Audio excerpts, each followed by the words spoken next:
A long time ago, on a gaming system far away, there used to be good action-based Star Wars games. The Jedi Knight games were not only some of the best uses of the Star Wars license, but also some of the best examples of the genre itself. However, we haven't seen a good action-based Star Wars game in some time, so a lot of people have been looking forward to The Force Unleashed since it was first announced. Surprisingly, one of the strongest reasons for a Star Wars fan to play this game is the story. The game bridges the gap between episodes 3 and 4 and has been made canon by George Lucas himself. Not to give anything away, the tale sets up the general state of the galaxy in A New Hope and expands upon the mythos in interesting ways. It's better than the recent movies to be sure, and Star Wars fans will eat it up. The main draw of the game is, as the title suggests, unleashing the Force. Everything is intentionally over the top and meant to make you feel like the most powerful being to ever wear fingerless gloves.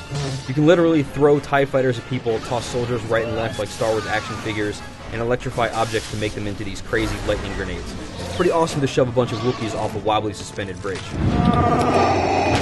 The game does all of this well, and this is largely thanks to Luxoflux's digital molecular matter and Natural Motion's Euphoria technologies. DMM gives real-world properties to objects. For example, wood is able to realistically bend and break.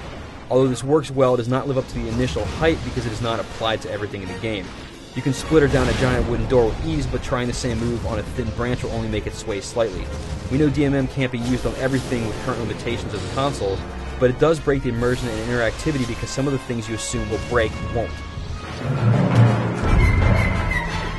The Euphoria stuff does work as promised, and seeing two enemies grab onto each other is always entertaining. Still, it's not used quite as well as in other titles, such as Grand Theft Auto 4, partly because a lot of the stormtroopers are off in the distance and you don't get the up-close and personal look at the technology in use. Although there is an extensive upgrade system and hidden secrets to power up your character, combat itself can get fairly tedious. This is my biggest gripe with the game overall, as you'll be fighting the same units over and over, and there is often one trick you have to use to beat a lot of them. It's not very rewarding to do the same thing over and over again. Electrifying and hacking at an ATST is fun for the first time, but electrifying, slashing a few times, and repeating over and over again gets old. A lot of the enemies in the game also feel fairly cheap, which is just how you have to beat them. The boss fights are big examples of this, where it feels like you have to do one trick that's often fairly cheap just to beat them. The art design is fantastic all around, but the level design itself is rather repetitive.